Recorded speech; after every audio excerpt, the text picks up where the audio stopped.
Yesus membisikkannya, jangan takut, ku bersamamu dalam kancah dunia. Yesus, nama Yesus indah dan merdu, memberikan kidung yang mengisi hidupku.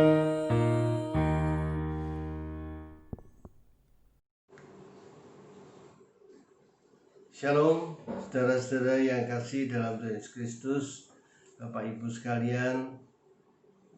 Pada pagi hari ini kita bersama-sama dalam rancangan doa pagi yang biasanya kita lakukan di gereja, dan kali ini kita bersama dalam kondisi yang terpisah, tapi kita sehati sepikir bersama Tuhan.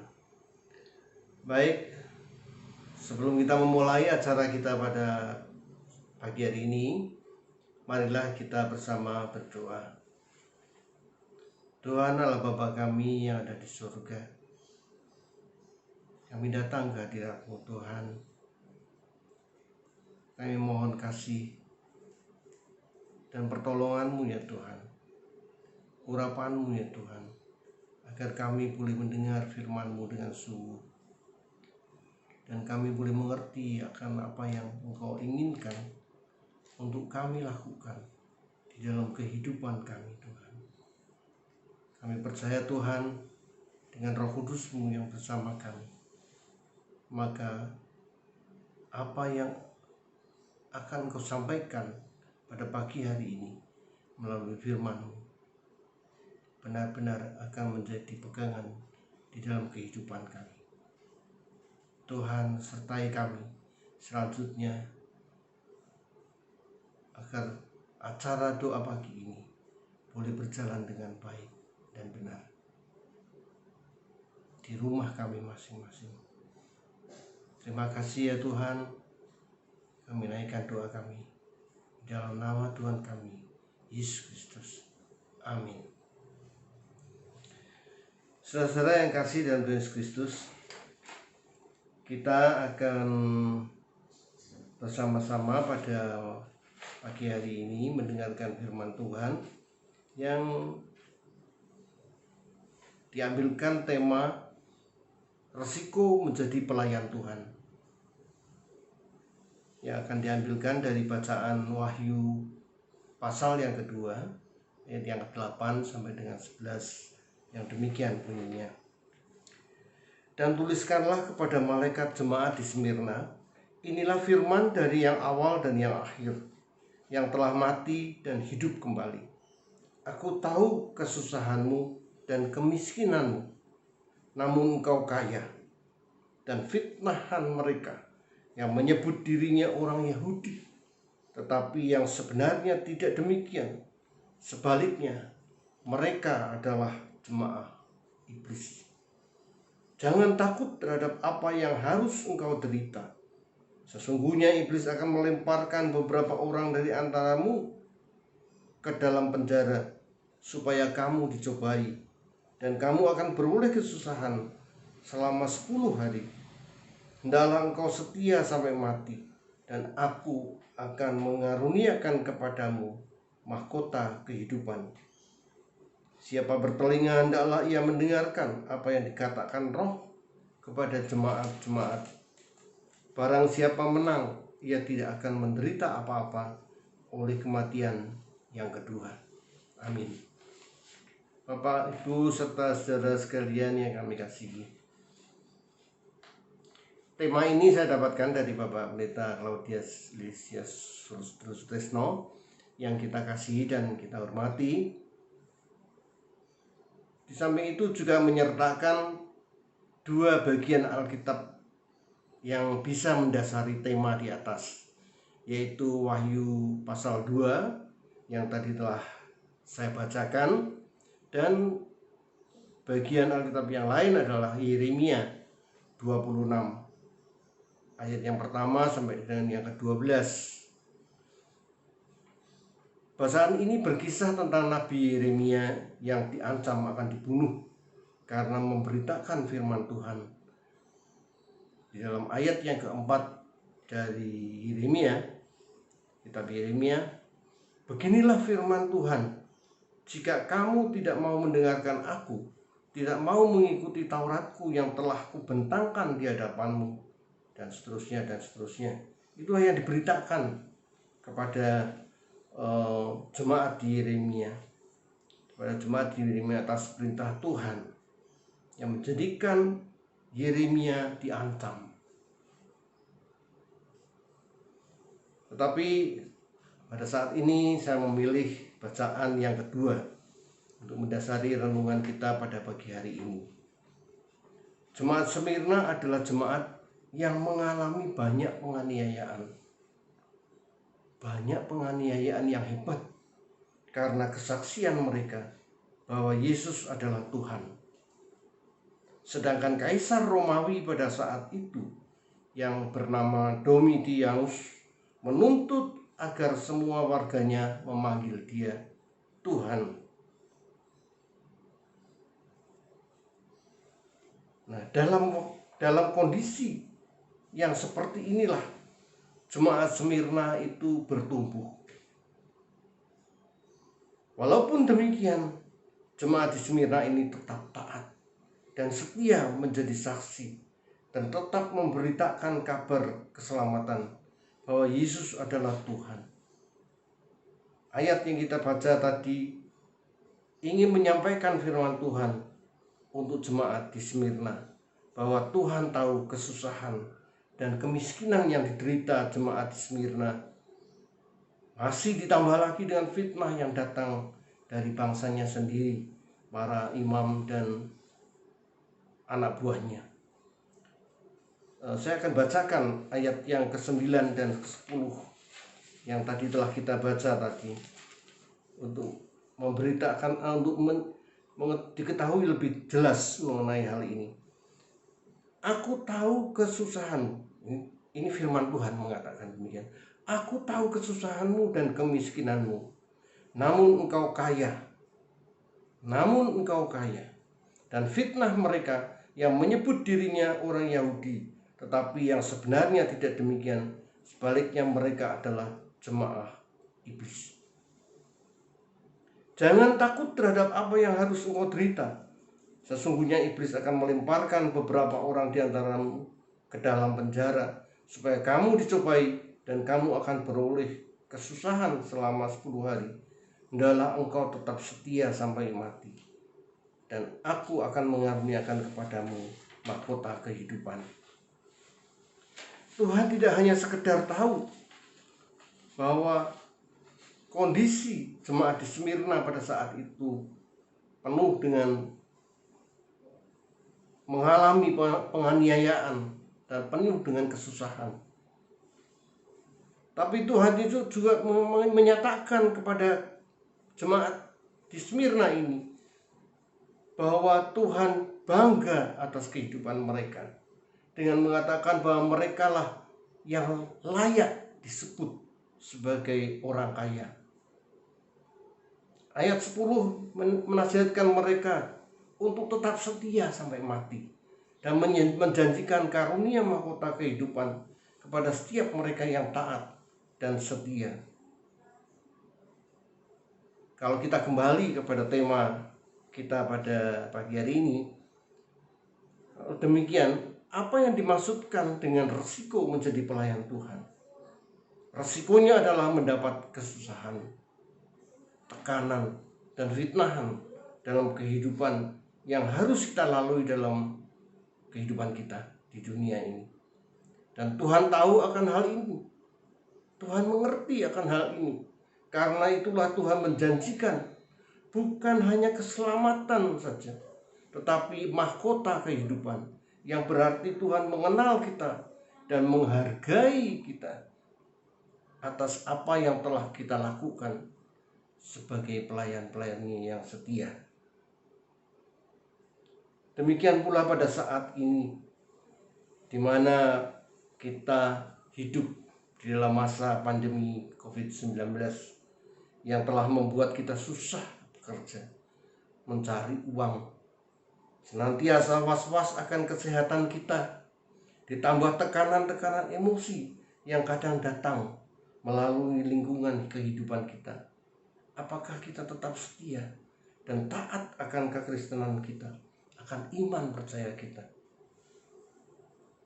Semoga Tuhan menguatkan kita untuk tetap setia dan tetap taat, walaupun kita di dalam kesusahan maupun dalam tekanan, penderitaan yang ada, sampai Tuhan memanggil kita tentunya. Kiranya apa yang kita dengar tadi, nasihat dan janji Tuhan kepada kita, menguatkan kita untuk tetap taat dan setia kepadanya selama hidup kita. Amin. Marilah saudara-saudara, setelah kita mendengar akan janji Tuhan dan akan perintah Tuhan untuk tetap setia dan taat kepadanya, kita berdoa. Kita berdoa untuk bangsa dan negara, di samping untuk kita sendiri. Mari kita berdoa. Tuhan Allah Bapa kami yang ada di surga, kami datang kembali ke hadirat-Mu Tuhan. Kami tahu Tuhan, kadang-kadang kami begitu melupakan akan perintah, akan apa yang Tuhan kehendaki dalam kehidupan kami, yaitu untuk tetap taat di dalam segala penderitaan dan kesusahan yang ada, untuk tetap taat kepadamu sebagai pelayan-pelayan-Mu Tuhan.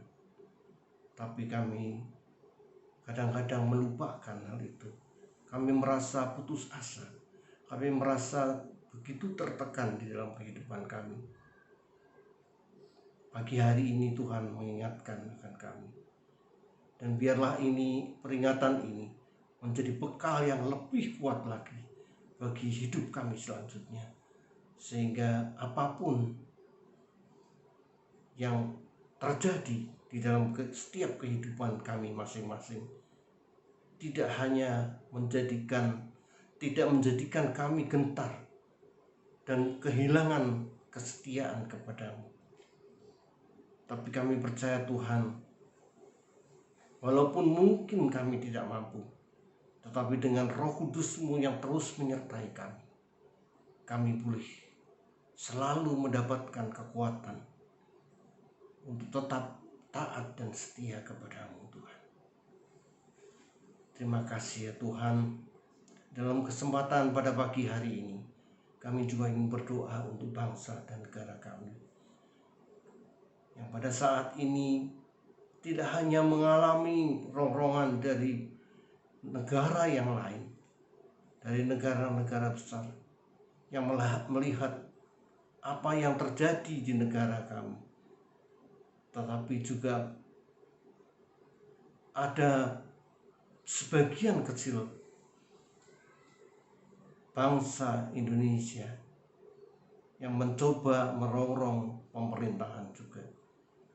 Tuhan, berkatilah Bapak Presiden kami, lindungilah dan sertailah dia, berikanlah hikmat kepadanya Tuhan, sehingga dia boleh melakukan segala tindakan turut dengan apa yang menjadi kebijaksanaan-Mu, sehingga apa yang terjadi di dalam kehidupan negara dan bangsa ini benar-benar menjadikan negara dan bangsa ini semakin maju dan semakin kuat di dalam kehidupan